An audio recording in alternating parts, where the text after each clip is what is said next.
Bakit hindi mo pagkakitaan yung mga social media accounts na gamit mo ngayon like TikTok at Facebook kung babad ka naman dyan?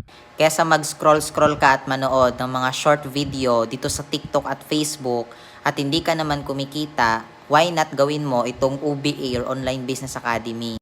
Para sa kakagamit mo lang ng mga social media accounts mo like TikTok, Facebook, and YouTube is pwede ka pang kumita ng additional income.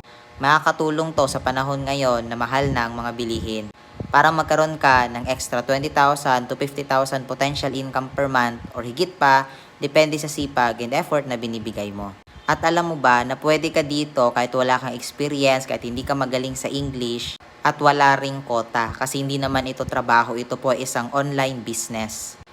Pero ang kagandahan, pwede mo tong i-part-time, pwede mo ipagsabay sa work mo ngayon or sa school mo. So kaya nga kung gusto mo din na maturuan kita, i-comment mo lang dyan sa comment section yung location mo para ma-check ko din kung saan umaabot yung video natin.